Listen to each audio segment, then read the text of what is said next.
For this next session of the 2025 Widening the Pipeline Final Training, we spent the past few days talking about issues like media reinvention and sustainability and digital innovation. Our next speaker is somebody who has literally thought of all of those things throughout his entire career. Michael McCarter, until yesterday, was the Vice President for Ethics and Opinion at USA Today. Today, he has just been named Interim Editor-in-Chief of USA Today. When I look at Michael's bio and I realize, please, go ahead. It's a big deal. Thank you. When I looked at his bio, I realized that he was in sort of the same class, in my mind, as Monica Richardson, somebody who put in the work, who worked at a lot of different outlets, who rose to leadership positions across Knight Ridder at the time, and then, of course, McClatchy before she came to Gannett. But he's someone who has a context and understanding about the direction this industry is going in, and has a great deal to bring to bear when it comes to this issue of what media will be going forward and who will be telling the stories that need to be told in communities across the U.S. And so we're very grateful to have Michael McCarter take time out of an extremely hectic schedule these days to come and speak with Widening the Pipeline Fellows. So thank you, Michael, for being here. Thank you for having me. I wanted to start with you as we were talking over in the corner there. I said, someone just told me that their perception of media reinvention in this moment is like changing a flat tire on a car that's going 90 miles an hour down a steep incline. It is trying to keep all the plates spinning, all the balls in the air, all of everything. And so before we get into your backstory and some of these other things, I want to ask you how it feels in this moment to be leading a major media company in this moment of disruption and innovation. Well, there's a lot that goes into that. I try to make sure that all the journalists, that would be you, understand that the core never changes, and that is the storytelling, the truth-telling, the facts-forward journalism. That doesn't change. And AI can't replace you talking to someone else. It can imitate you talking to someone else, but it can't replace. There are a lot of things. When I first got into journalism, I was in for the big J part of it, and it was about, well, it actually wasn't the big J because I was all about sports. So it was what a lot of people would consider the smaller J. But I was in it for the journalism, not really understanding that this is a business. And unless you're in a nonprofit or a not-for-profit, it is a business. And so the business has to remain viable. And so that's where you start getting into all the decisions that have to go into what do we do to maintain profitability, or at least break even, so that we can continue to fund the journalists to continue to do the job of finding the great stories and telling the great stories. So there is a lot that goes into that. And then, when you have to have those conversations with individuals who don't necessarily come from a business background or understand the business side of it. But we should just be doing it. Well, we can't do it if we don't have any money. So it's one of those things. It's constantly trying to make sure everybody understands the why, but never forgetting what the mission is. Let's talk about your early career, since you mentioned it. Tell us about your background, where you're from, and how you got into journalism. Oh, I hate it when people ask me where I'm from. So I was born in Mississippi. I have, over the course of my lifetime, I have lived in, I think we counted the other day, it's 11 states and 21 cities. The longest I've ever lived in any one place was actually for a job, and that was Cincinnati, Ohio, and that was 10 years. Other than that, it was 2, 3, 4 years here and there. I started out, I got into this accidentally. I am not one of those that said I knew since 4th grade I wanted to be a journalist. I was the expectation for me was to go to med school. And so I was a pre-med major. I took a course that I thought said photography because I didn't read the book. Back in the day, it was just a book because I'm old. But I was flipping through the catalog and I said photography. That's got to be easy. It's a good one to fill in the schedule. It happened to be photojournalism. And while I found it exciting, I didn't take it seriously because I didn't know what photojournalism was. And so the professor failed me. I also don't like to lose. So I said, no way. And so I took the course again. And as over the course of, I don't know, maybe 2-3 semesters, he was my first mentor. We connected and he talked to me a lot about the potential I had if I would just apply myself. And so that's kind of how I got into this. And then he connected me with some of his former graduates, and I got to, I'm a sports fanatic, and I got to cover the Saints versus the Giants in the Superdome. I was on the field, and then I was in the press box, and I was in the locker room, and I was like, wow, somebody gets paid to do this? I had no clue. And it's like, okay, this could be fun. And that's really how I got into it. To really get into the field, though, I didn't have a portfolio because I had only been doing it. I added a semester and a half after I changed from pre-med, which my parents hated. I didn't have a portfolio, so it was hard to get a job or an internship, anything. So I took an unpaid internship. Never do that. I took an unpaid internship where I actually took out a loan so I could live in Pensacola, Florida to do the internship and prove myself. That paid off. I can't say it will pay off for everybody, but it paid off because before that internship was over, I had shown enough in the photography and the work ethic I had, and that's not me bragging on myself, that's what they told me, that they offered me a job in Shreveport, Louisiana. Never heard of Shreveport, Louisiana. That's another theme you'll hear. Never heard of Shreveport, but I said, sure, why not? Wasn't a great town, but if you're from Shreveport, I apologize. All right, there you go. I lived in New Orleans and Baton Rouge too, so it's all good. But that's what it took, and that's kind of how I got into this, was just trying to carve my way through. And if you can't already tell, because I didn't want the professor to fail me, I also like the competition. I miss that about newsrooms, especially the ones that aren't that don't go into the office that often. Because when I got the job in Shreveport, they said, you're new, you can go do this little fun thing and that little fun thing. And they sent me out to just look for a feature one day, and I was like, really? I want an assignment. Just happened to be, and this is back when we had radios. I called on the radio and said, the Texas Street Bridge is closed off. It goes over the I think it's called the Red River. And the photo editor called me back and said, well, I'll come meet you. It's a jumper, but nothing ever happens, but I'll just show you. And so we go out there, and we're standing out there, and I'm looking at all the television stations and the other newspaper that was there at the time, and my boss, and they're all just standing around just jaw-jacking with each other. Nobody's paying attention to the guy on the bridge. And he says, don't worry about it. Nothing's going to happen. They never jump. And I was like, I'm looking at this guy, and it's like, he looks like he means it. And so I keep my camera on him. And sure enough, he jumps. And I got, because I had a motor drive. Yes, motor drives. I got pictures of him going all the way down to the water. And not that that's good. He did survive. But my boss was like, that never happens. And I said, that's why I stayed focused, because you never know when it will happen. And that won an award, which they started to take me a little bit more seriously immediately. But then there was someone there. I'm just going to point at you, and it was because you look a lot like him. And there was another guy there, and they said he is the best photographer in the state. You'll never, and this is for sports, and so they're already getting at me.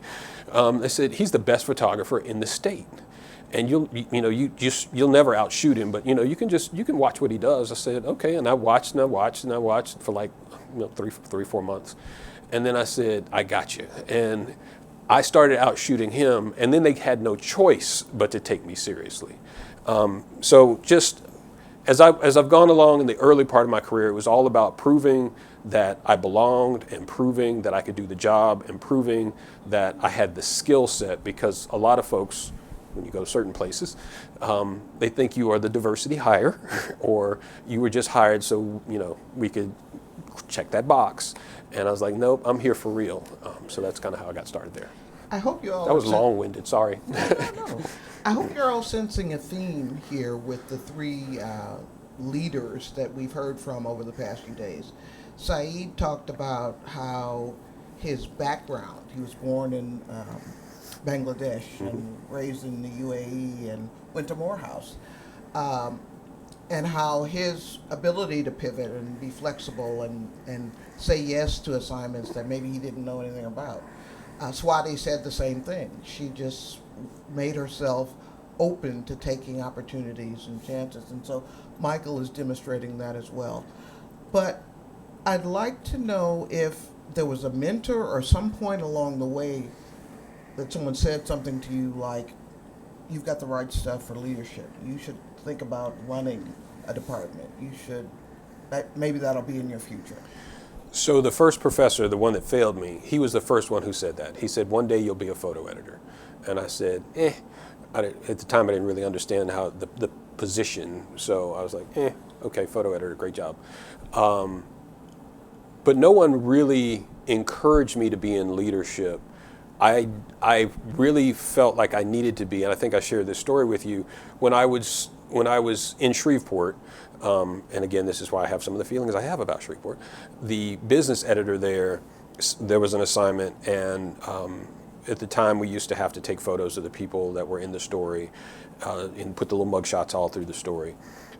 And it was about investing, and I said, well, everybody here is white, they're Caucasian. I said, what about, the city was like 50-50. I said, what about, getting some diversity in here? And he said, black people don't invest. He said that to my face.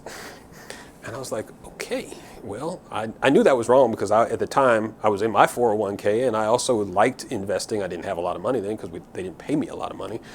But I was like, wow, okay, so there needs to be a different voice in the editorscape that can argue for or against certain stereotypes and tropes.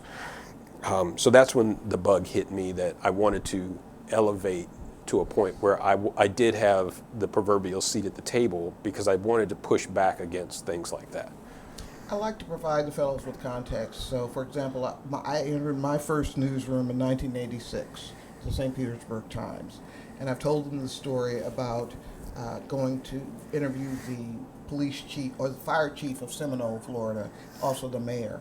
And when I talked to him on the phone, he was pleasant and come on through. And when he saw me, the contempt was what. So what was the first year that you entered a newsroom? And talk about being maybe the only African-American male or one of few, or tell us about that.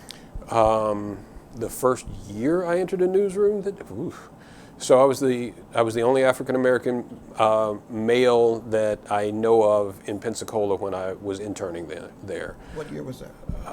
You got to have me try to go back. It's like 90, 95, 7, somewhere in there. We had a very good, very diverse newsroom in Cincinnati, believe it or not. We did. Atlanta was extremely diverse, and this is back in the day when the Atlanta Journal-Constitution had more than 500 staff, editorial staff. It was huge. But there have been smaller rooms. I was the only African-American, period, but I was in charge as the editor-in-chief or the executive editor, whatever title you want to put on it, in Evansville, Indiana. I was in charge, but the entire staff was white. And I was once flown to Saginaw, Michigan. Anybody from Michigan? Michigan? Okay. I was once flown to Saginaw, Michigan, and I knew I didn't want that job because the publisher told me, we're just trying to add he didn't say diversity, he said some color to the room. And I was younger. It came out of my mouth faster than I could stop it, but I said, then you should paint the walls. And he chuckled, but I think he understood where I was coming from. I want to apply for this job, or I want to be considered for this job because you believe I have the skill set that's needed for whatever task you need done, not because you're trying to add color to the room. Because you can buy flowers, there are all kinds of ways to add color, but that's not the way to do it. How did you move into the opinion, ethics role of your career at this point? How did that happen? So I think that's a good question. I think it has a lot to do with kind of the way I've interacted with people. So when I was in pre-med, I had a minor in psychology. So I tried to understand where people were coming from and why they felt the way they did and how they dealt with anger and all this kind of stuff. So as I've gone through my career, I've really tried to interact with people in a way where we can connect, we can find some things that we mutually agree on and we can work together with. And so people recognize that in me, and when someone I respect, Manny Garcia, was the standards editor at USA Today, and he was getting ready to leave, someone reached out to me because they felt like I had some of the same temperament and the same way to bring people together and to make sure they understood why we're doing certain things and not beat them up because they made a mistake or there was this error or whatever. And so that's kind of how I got into it. They asked me if I'd be interested, and I said absolutely. You're a prime candidate to open a discussion about some high-level conversations that have happened over the past few years about the myth of objectivity, about how journalists of color are often put in the position of you're too close to the issue. Mm-hmm. You can't write about this or you can't report about this because you've got something going on or these are your people or whatever. And I want to ask you to sort of put that in context for us in this moment where journalists of color, people of color are dealing with the threats of erasure, and some Hispanic journalists are dealing with the immigration issue. They're reporting on it, and it could be affecting them personally. Right. What are the newsroom conversations around how to develop ethics in this kind of an atmosphere? Well, it starts with being a good journalist. So a good journalist asks questions of all different directions, all different sides. I push back on the idea that because you might be African American, you might be Asian American, you might be whatever you are, that means you can't cover a certain topic. Because if that was the case, I would have to say that then our Caucasian comrades could not cover certain things because they're too close to it. I think the idea that because people of color, and those are some hot button issues, can't be good journalists is just not fair. It's not a fair assessment. I think what we have to do is just ensure that all of the journalists are doing the work and doing the proper work, and that the framing is. If I had a conversation with you and said, how do you feel about a certain issue? That's great. As long as I don't see that in your work, then we're fine. If I see that you're framing things purposely as I get the emails, the agenda, then there's a problem with that. We all have our biases. We all know things that we like, don't like politically, whatever the topic might be. I don't like mayonnaise. Anybody in here like mayonnaise? Mayonnaise is disgusting to me. But that doesn't mean I can't be fair about sandwiches and condiments. I'm not going to say ketchup is always the number one thing in every one of my stories. But it is. It is good. But I understand there are people that like mayonnaise. And so as long as I can report that, then we're good. If I just eliminate mayonnaise completely because I don't like it, then I have lost, and I know I'm simplifying this, but I have lost my way as a journalist. Several of our speakers have also talked about leaning into our authentic selves, mm-hmm. Bringing that energy into our reporting and into the newsroom. So tell us about how you lean into your authentic self and how that manifests in your work and in your interactions. So my authentic self, I like to have fun. I like to enjoy what I'm doing. I got into this because I thought it was fun. But as far as my culture, I think it started back there with, and I won't say his name, I almost did, with the business editor who said black people don't invest. I want to make sure that I can be able to tell the stories that you don't know or you don't know exist because you have your preconceived notion of X, Y, or Z. It's really dangerous when we think, oh well, all Hispanic immigrants are X, or all African Americans are X, or all Haitians are X. When we stop trying to figure out and have conversations with those individuals and actually tell good stories and what's really in the heart and soul of everybody, I think that's where we start to fail. And so I just try to make sure that I am being clear about we're not going to stereotype a group. We're not broad brushing anybody. And that's authentic of me as a person and authentic of me and my race and everybody else's race. I want to protect everybody's opportunity to not be broad brushed into a particular box. One of the things I've been excited about this year's Widening cohort is that we had so many young men of color. The first year we only had like 2, last year maybe 4, and so we had quite a few. And it's a concern of mine because, of course, the statistics say that most of the people graduating from journalism school are women, Mm-hmm. and certainly African American women are, at the top of that list or whatever. And when it comes to, again, telling the stories and having the lived experience necessary to be in these newsrooms, is that something you think about as well when you travel the country and go to Gannett newspapers? I do, but I will say that I don't know where the disconnect is. But like I didn't know. Oops, sorry, Silent. I didn't know about journalism until I fell into it accidentally, and I think if we have to find pipelines to get more people interested in journalism and what it is and what it's all about. The Apple commercial, because I'm a visual journalist at heart, the Apple commercial from a year or two ago that said anybody that has a camera is a photojournalist. I'm like, that means anybody that's has a typewriter or a computer is a writer, and anybody with a stove is a chef, and that's not the way this works. I think we really just have to make sure that we're finding ways to show what great things journalism can do and what great careers they can be.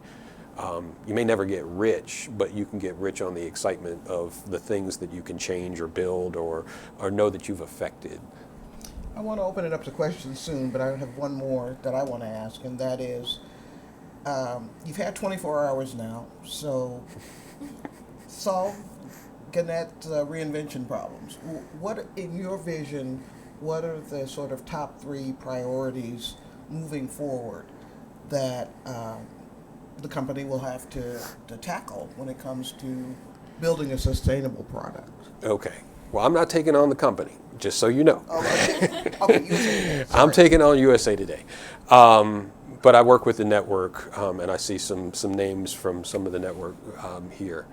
I will say that I believe in 2026 we have a pretty existential challenge with AI and all of the content that can be rapidly generated with AI, and especially when it comes to photo and video, things that look so real it's hard to differentiate.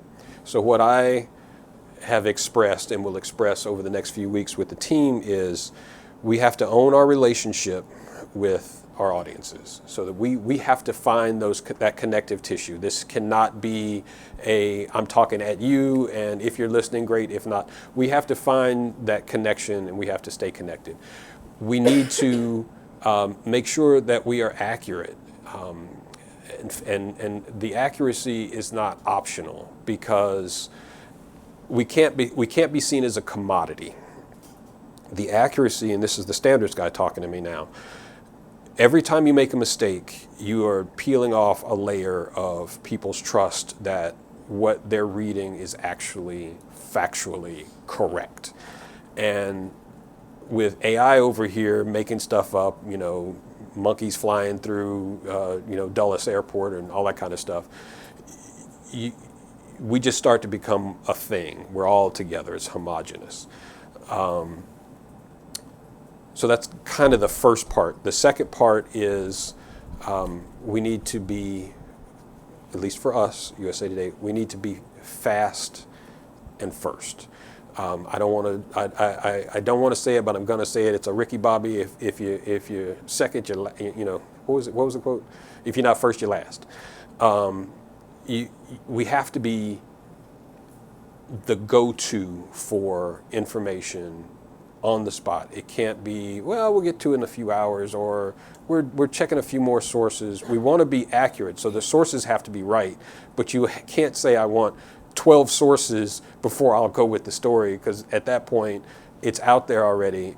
And if someone's gone somewhere else first, that's where they're staying. They're going to go back to that to check for the updates and whatever. They're not going to wait for you to do that. So it's the owning our relationship with the audience. It's the speed, and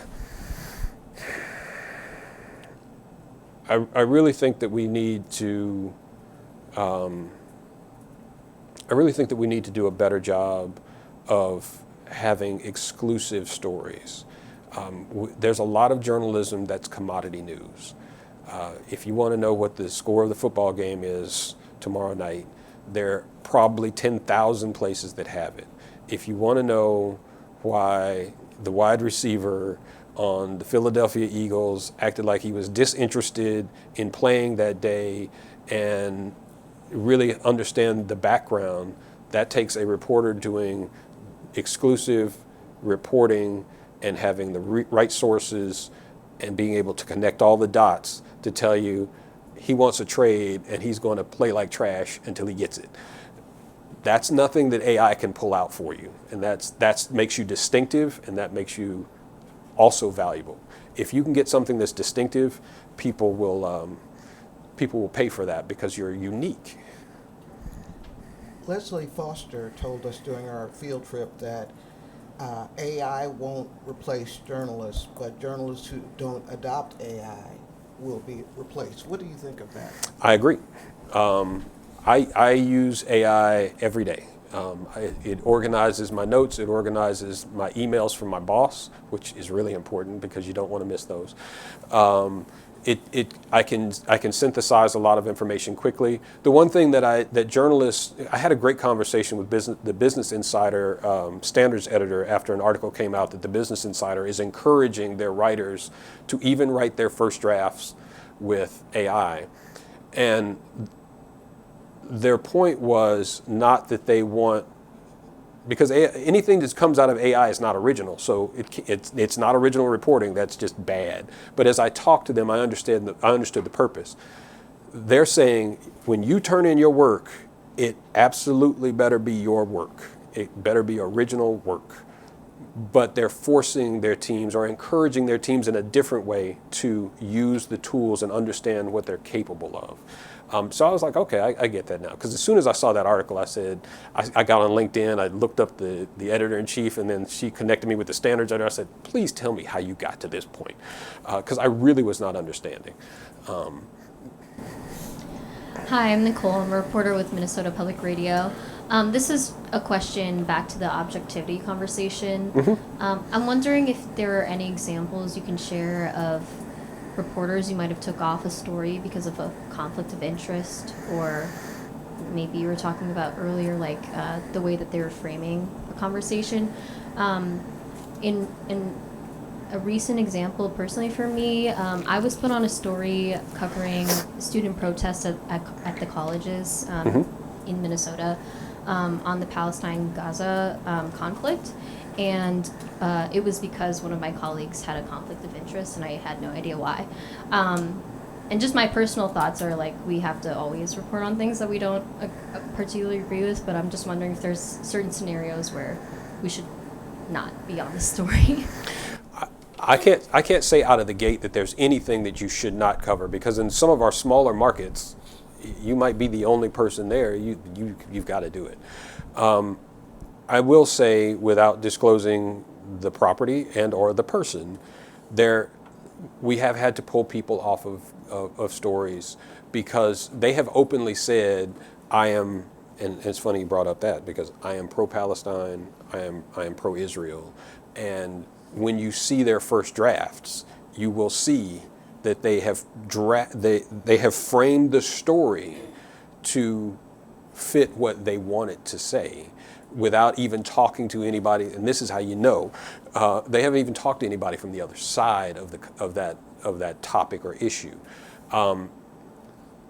That's a trainable moment, but you also have to have the conversation with the journalist directly and say, if you want to be an advocate, there are tons of places to be an advocate.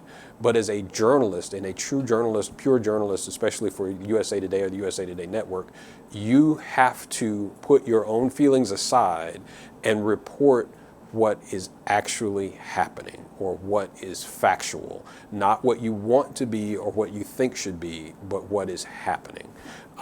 And so that's how you get pulled off a story with me if I'm involved in the conversation.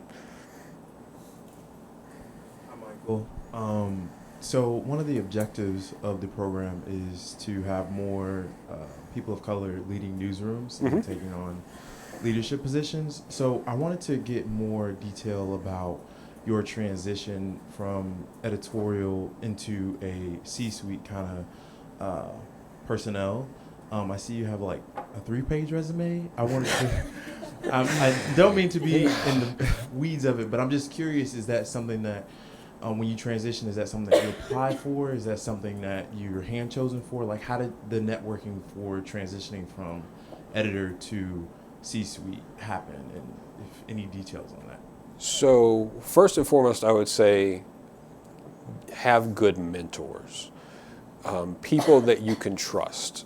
I used to call it create your own board of advisors.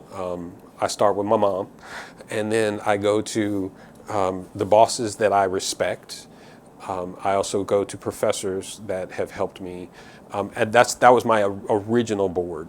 But the way I did it was, once you're in visual journalism, and you talk about being put in a box, once you're in visual journalism, your height is, you've hit the ceiling when you are a visual director or a photo editor or somewhere in there. That's it. And if you want to have any more say, so you're at the table, but you might be on the end of the table or you're table adjacent, but you don't really have the say so. And to make that transition, you have to start picking up the other skills. When I was trying to describe my images to word editors, I would use their terminology. I would say, I would lead with this. I would try to say it in ways that they started to understand. Oh, I see why you want this cluster of photos this way. And then you just learn as much as you can. I say yes to a lot of things. I said yes to Shreveport when I didn't know where it was and had never heard of it before. I said yes to Evansville. They asked me, do you want to be the editor in Evansville? And I said, absolutely. Where is Evansville? Because I had never heard of it before. And if you're from those states, you know where things are, but I just hadn't heard of those. I say yes to a lot, but don't take a job. I will tell you this, don't take a role that you don't think you're ready for if you think it's not going to help you. Stretch. I was asked if I wanted to move into management outside of photography by a man named Peter Bhatia. And it's funny because Peter, I was the interim editor.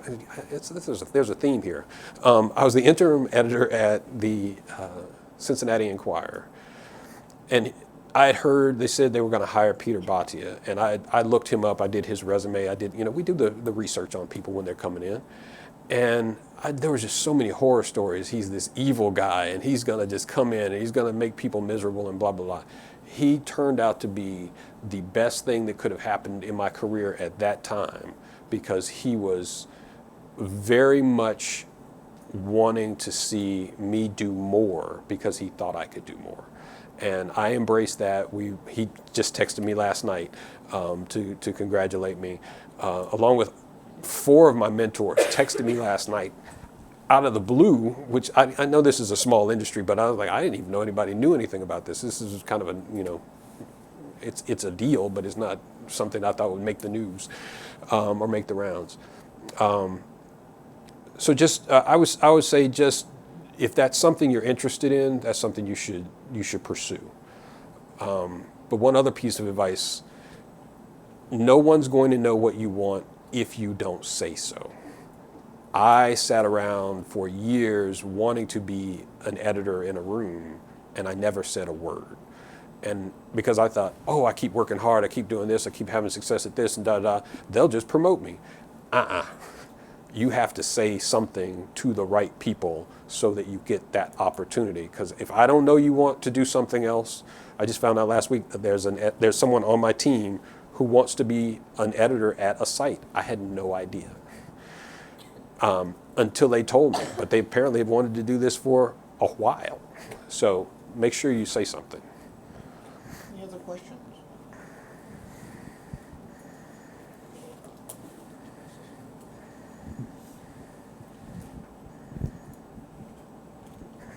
Sorry, waiting for the mic. Okay.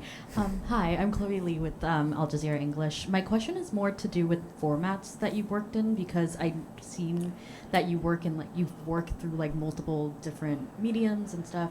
How did, and different newsrooms also, as you've said. How do you think that, what was your thought process, I guess, between picking the next job to like expand, or like either becoming a generalist or a specialist, basically, is my question.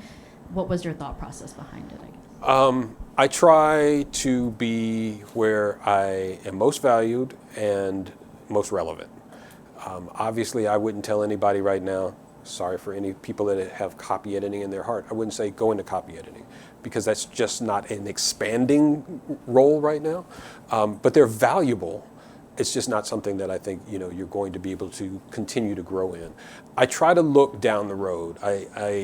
And this is a military thing. They say don't look at the ground, where you're trying to go is out there. So stop looking down, keep your head up, look forward.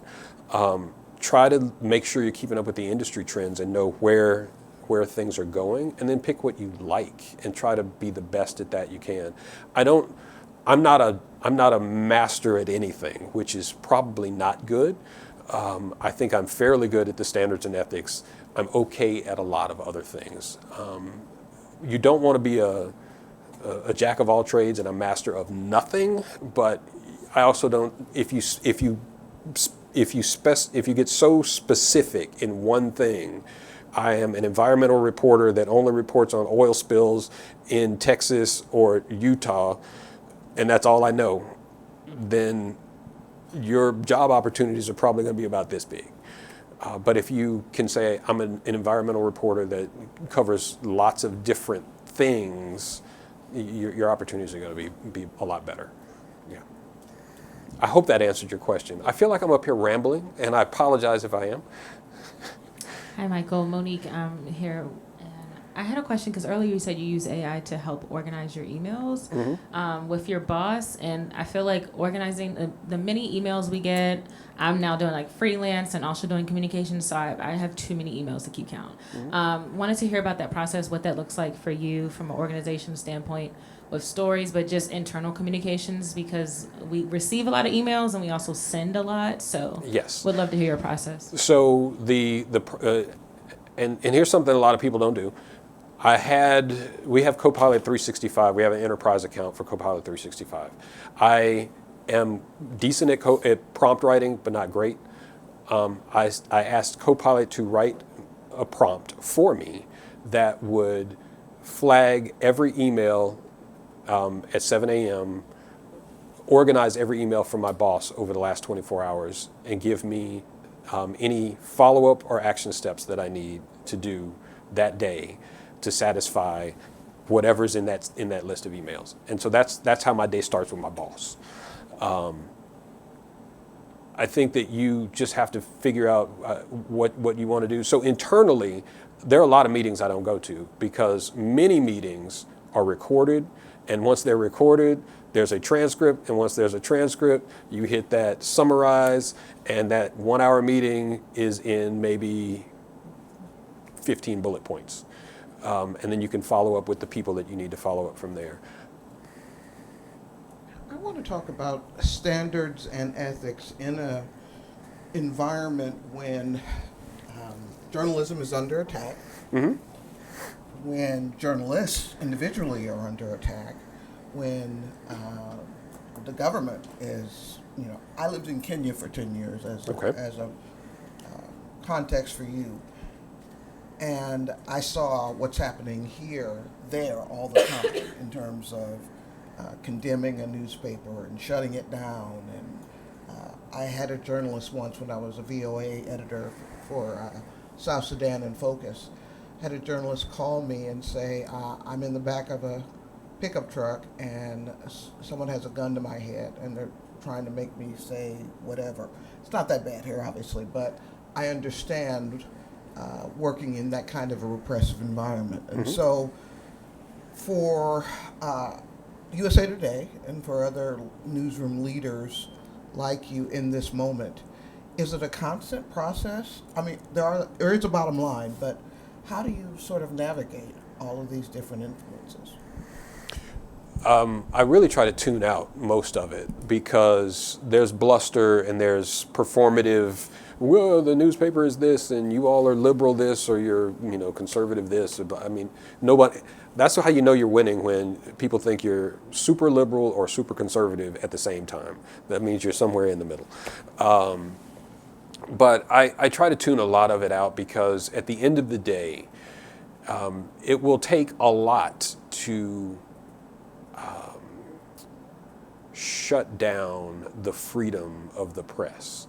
And I don't say that flippantly. I'm not saying it can't happen, but you see where it's starting to erode are people who don't, my opinion, this is not the opinion of Gannett or anybody that, I'm just letting you know, USA Today Co. is what we're called now. But this is my personal opinion. It is the people who do not have the courage to stand up to those who wish to silence the truth or to have information flowing freely.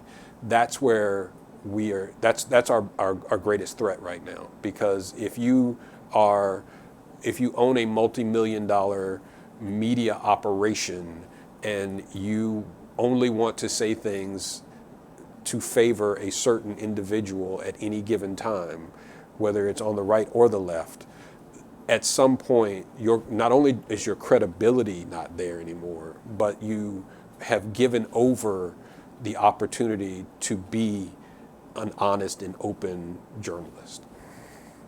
My opinion, not USA Today Company. Well, so let's now talk about the issue of news deserts and how they're proliferating in America, and how for large swaths of the country, people don't have a daily paper, they don't have a TV station, a public radio station. It was Saeed or someone who told us that 2.6 media companies or newspapers are closing every week in America. So what is USA Today Co. Thinking about in terms of addressing that issue? We are continuing, so those of you who are with Gannett, we have over 200 mastheads right now. We are looking at opportunities. There are projects in Michigan, projects in California. We're looking at ways to expand to serve those audiences. Now, it may not be in the traditional print format, which is not only expensive, but when you think about all the logistics that go into delivering a print newspaper, you have to have a printing press, you have to have trucks to ship it to places, distribution centers, so that you can put it in other people's cars so that they can take it out. I mean, it's a lot that goes into that. But imagine if you could just start reaching some of these communities through newsletters or blogs, and have a little bit more community connection that way. That could mean you could put your money into journalists versus the infrastructure that has to go around them. And I think you have you have some outlets that do that already that are doing a decent job of it through the newsletter format. And what about, what do companies like USA Today Co. and other media companies think of the proliferation of nonprofit media, which seems to be riding a wave in this moment? Who knows what 5 years will bring us, but is that a threat, or is it something that you learn from? I think there's space for everybody. I don't have a problem with anybody who is trying to disseminate information that is truthful, factual, and fair. The only concern I have, again, personal concern I have, is the old saying, follow the money. I like to know, they might be nonprofits, but where their funding is coming from and the expectations that are tied to that. I'm always concerned about what might be pushing certain, we're going hard after blah, blah, blah. Is that because the funder asked that to be, or the funders? Because that is another way to get around some of the safeguards that traditional, and I'm not saying that by any means that we are perfect, but some of the traditional media outlets, I think that if you can get a nonprofit to say, oh, I am the Washington News, and now I've got blah, blah, blah, and we're nonprofit, and we're just here for you, but we're funded by this guy over here who says, I make $30 billion a year off of making you scared of these people. I don't think that's healthy. Any other questions? Hi. I work at Inside Climate News, which is a nonprofit, and that's something that we think about and talk about a lot. And I'm curious if you have kind of an ideal, like what you would want to see in terms of like the balance between transparency and also like not catering to your funders, like knowing who your funders are but not taking instructions from them, or like what would your ideal situation look like for that? So the reason I said follow the money, and again, my comments are mine. There are a few billionaires who own some media outlets that have, in the past, had influence within the newsroom. My ideal situation would be, give me your money and go away. If you want to support journalism and you want to support the access to information and the dissemination of information for the good of all, give me your money and go away. That's ideal. Now that you can't say that to a funder, but ideally you don't want there to be any conflict there or any perception of conflict, because perceptions are hard to fight. And even if they are not really doing it, if people think they are, then the work is already slightly tainted, and it's hard to get people to believe that that's not really how it's going. I mean, because that's how it feels, and people go off perceptions, even if they shouldn't.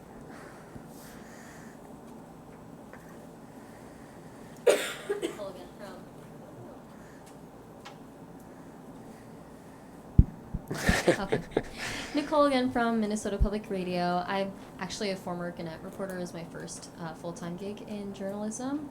And I worked for the Argus Leader in Sioux Falls. Okay. The reason why I say this is because it's one of the newsrooms under Gannett that's now using AI to help write stories, and I was wondering what your thoughts are on more newsrooms, not just Gannett, but newsrooms in general using AI to help write stories. Okay, my personal feeling on that is I think it's okay. I think it's okay depending on what it is. So I have 5 reporters, and I don't want one of them spending their entire week writing writing up the sports scores for high school, writing up the weather briefs for the week, writing up the home sales for the week. There are certain things that the community gives value to, but does not necessarily differentiate us. So instead of you writing the weather story and writing the home sales and writing the police blotter, which I hope we've stopped doing in Argus and a whole lot of places, instead of having you do that, I'd rather you be out writing stories about the people in the community and finding things that cannot be commoditized like that. The volume is still there. I think that gives you a good foundation of things that people come for, even the calendar listing, I'll give you that one. I think AI can do a better and faster job of just cranking out that kind of news. But it still can't do the reporting that you can do as a human. And I think that's where we have to find that marriage of AI and humans. It's not to replace you, it's to be able to free you up to do the things that I think would be better and serve our audience better. Hi, sorry. Hi again. No apologies. My question is just bouncing off of that is, obviously, like you're saying, these stories that are more like not full-on reporting, it's just information that AI is funneling. But you brought this up too, sometimes AI just makes stuff up. If that does get published for whatever reason, who is then, in your opinion, would be held accountable and responsible? So there's always a human in the loop with the things that we do. So the output is always reviewed by a human. That human is responsible. We will never, and I'm still the standards person, by the way, we will never come out with the excuse, oh, the computer did it, or the AI, large language model spit out this and we accidentally published it. It's going to be on a human, and that human will have to take responsibility for that. The things that I'm talking about, it hallucinates when it doesn't have the information, or you tell it something that you believe to be true, then it will go ahead and run with that. If it's using the National Weather Service feed, it's going off of the information in that feed, and it should not, under the test that we've done, it should not hallucinate. It does exactly what the National Weather Service, it's going to be 48 degrees tomorrow and cloudy and blah blah blah blah blah. It spits out the direct information, but it just does it in a story form. It's almost like an Mad Lib. Oh, I'm fine. I'm fine. Hi, I'm Anjali and I cover politics for the Boston Globe. So to your point earlier about billionaires owning particular outlets, in the last couple of years, particularly since the Trump administration took office for the second time, we've seen certain outlets either preemptively or in response to a need for mergers or whatever it may be, responding to the Trump administration by changing the ways that particularly their opinion sections run, or in the case of CBS, changing some of their news directions. I'm thinking of the LA Times, Washington Post, a few outlets where you've seen changes in the way that they cover certain subjects that seem to be in response to the current administration. I'm curious, as someone who you until recently helped run USA Today's opinion section, what you make of those changes and whether you think USA Today could ever be susceptible to similar ones. Whether what was the last part you said? Or whether USA Today could ever make similar changes, or would ever consider making similar changes to, in response to pressures from the federal administration. I will say at this point in time, we would not do that. And every company has to run themselves the way they feel they have to run themselves. Obviously, if we were owned by a billionaire who said, this is my friend over here, do not write about them, and if you do, the entire staff goes away, then we have to make some decisions. And those are hard decisions. However, I was asked this question last year and internally, and I said that there are no third rails out there. You write about what is relevant, what is important, and what our audience is interested in. And if someone is not happy about that, then we can have that discussion. But as journalists, I think it's really important that we are steadfast in not cowering to what might happen to us or the industry because we're reporting truth. I think that lets the other side win. And it's not a win-loss, but it's letting the other side win. If there are no other urgent questions, I have one. Who's the best editor you ever had and why? Wow. See, if you started with worst, I know. Okay, let's start there. I'm open to that. Who's the no? I won't call that person out. You don't have to tell us the name. Just why were they the worst? So they were the worst because they were all about journalism and they were all about results. And when I say results, the metrics and everything else that all of us have to deal with. But they were the worst because they were horrible to the staff. They treated the staff like it was really bad. I mean, to the point where people were just quitting. I don't have a job, but I quit. I'm done. I can't do this anymore. And I just don't think that's the way you can treat people. Our jobs are hard enough as it is. We go knock on doors. You imagine after mass shootings or whatever. I mean, there's a lot of stress on journalists as it is. You don't need your boss beating you up over every single thing every day. I mean, that individual yelled at me once because the cell towers were down and we were trying to transmit something.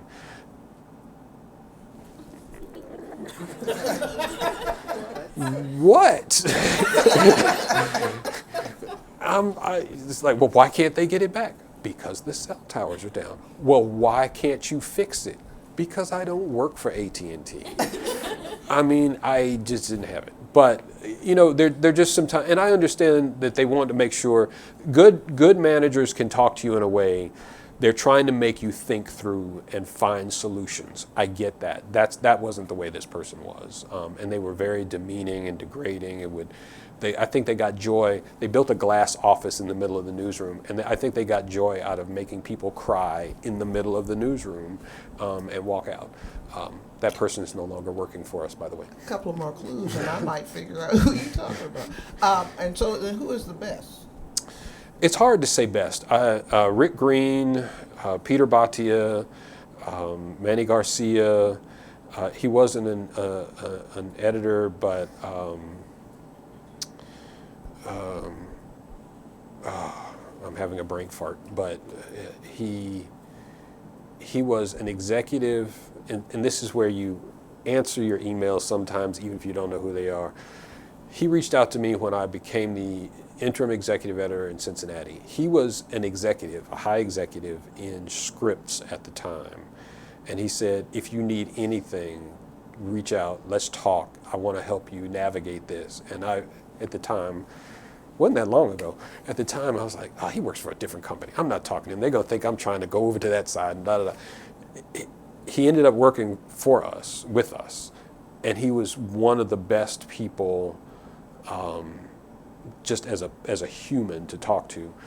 So I have a lot of people along the way. I can't say the best because this is what I try to pick up. They all have different qualities and different things, and I have tried to build my career off of being the best of each of those individuals and mashing it together and then mixing it with me and my personality and some of I just like to have fun kind of stuff and just trying to have a good time that way.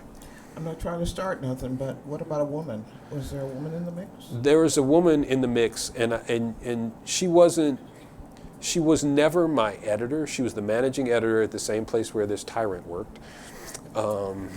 I did say tyrant, didn't I? I'm sorry. That was an opinion. That was an opinion statement. Not an ethical one. Not an ethical statement, but so at one point, if you've been around long enough, or if you were with our company long enough, there was a time when we restructured, we would do things. I'm probably going to get in all kinds of trouble for what I tell.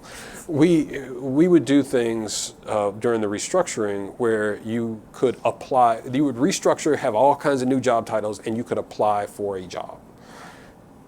You weren't fired, but you had to apply for and win a job. part of the process was you had to go through a panel of editors from a different site to grade you on all kinds of things, from your editing skill, your personality, they had a whole scorecard. So I didn't say that this individual didn't like me. So I scored the highest of anyone in the room at the time. And it's another person I talked to last night after the announcement.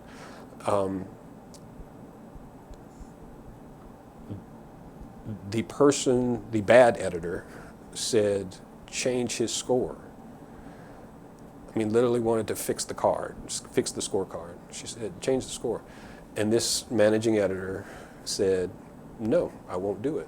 This is his score. This is how other people see him. And I agree with it. And that bad editor again said, change the score. And she refused and got fired. But because she did that, that made some other things come to light, and eventually things worked out. But her standing up for me was one of the most selfless things anyone has ever done. Because she lost her job to say, I am not going to disrespect him or the process and let you fix it the way you want to. So. Powerful. Last question, I promise, and that is, in this moment of attrition. And my current boss right now is pretty cool too. She's actually quite nice. When things are evolving, when media is trying to decide what it's going to be 5 years from now, 10 years from now, etc., what will USA Today Co. be after the dust settles and if we've come up with a new media model? What's your vision for what it will be? Today, I say our vision for the future, we are going to come out on the other side as unique, distinctive, and trustworthy. We're going to be able to produce the kind of work that people can connect with and understand. We're connecting the dots and tying it all together. People come to us because they trust us, because there'll be a lot of stuff out there that I went to this site and I saw, jets flying upside down over New York City, and that's not real, but maybe, I don't know. They'll come to us because they know that we are vetting everything that we publish and that we have verified everything that we publish. And so I think that there is a future out there. The most challenging part is how to monetize everything, and monetize it in a way that we remain sustainable. And that's where having the Big J mindset and the business mindset are so important, because the only way you can do this is if you figure this out. And there's some trade-offs that have to happen when you do that, but they don't have to be unethical trade-offs. You don't have to just do clickbait or, I think we used to do some things in Cincinnati that were questionable. We would do party pictures, and so our front page on Mondays would be pictures from weekend parties, and I was like, well, what kind of newspaper are we? These were experiments that didn't last long, but and I wasn't in power, but you're sitting there scratching your head. It's like, who are we? That's the existential question of the moment right now. Who are we and who do we reach? And I hope all of you realize how absolutely fortunate we've been to get the first interview with the interim executive editor of USA Today, Michael McCarter. We are so grateful for you for joining the Widening the Pipeline family. Well, thank you for having me. I appreciate it.